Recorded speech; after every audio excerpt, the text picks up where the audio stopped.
تازہ ترین ویڈیوز کے لیے ہمارا چینل سبسکرائب کر کے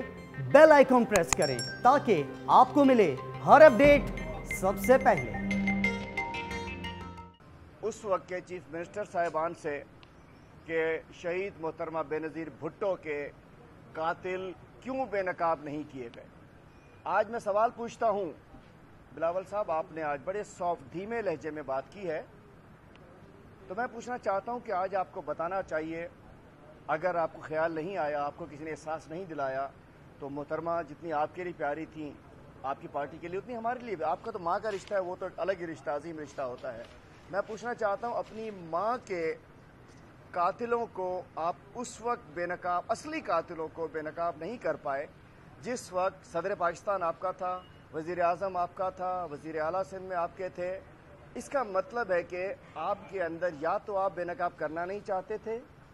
یا جو آپ کی صفوں میں بیٹھے ہوئے لوگ تھے، خدا نہ خواستہ وہ کہیں پیچھے سے بینیفیشری تھے محترمہ کی شہادت کے، یا کیا وجہ تھی کہ آپ لوگ پھر 2008 کے بعد مال پانی میں لگ گئے کہ آپ کے لیے بے نظیر بھٹو کے قاتلوں کو پکڑنا آپ کے لیے کوئی پرائرٹی نہیں رہا۔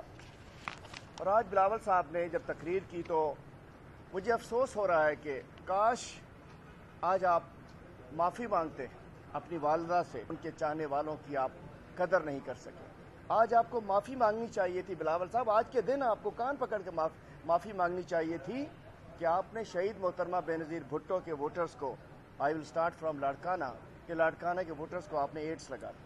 آپ نے شہید محترمہ بے نظیر بھٹو کو، آج آپ کو معافی مانگنی چاہیے، آج آپ کو توبہ کرنی چاہیے، آج آپ کو ذمہ داروں کو کٹہرے میں کھڑا کرنا چاہیے۔ سندھ کے جو ذمہ دار ہیں کہ آپ نے شہید محترمہ بے نظیر بھٹو، پرسوں بھی 26 لوگوں کو کتوں نے کاٹ لیا، آپ شہر لاڑکانہ میں صاف پانی نہیں دے سکے، آپ شہر لاڑکانہ کی کووڈ کی دوائیوں کو آپ نے مارکیٹ میں بکوا دیا۔ اس کے بعد پورے سندھ کو بھی ہم کہتے ہیں کہ جی اس میں بے نظیر کے، پورے پاکستان میں ہیں ویسے تو، ان کے چاہنے والے موجود ہیں۔ تو میں کہنا چاہتا ہوں، آج سندھ کو آپ نے کچرا کنڈی بنا دیا، آج سندھ کو آپ نے گٹرستان بنا دیا، آج سندھ کو آپ نے غریبوں کا، مسکینوں کا، مجبوروں کا، مریضوں کا قبرستان بنا دیا۔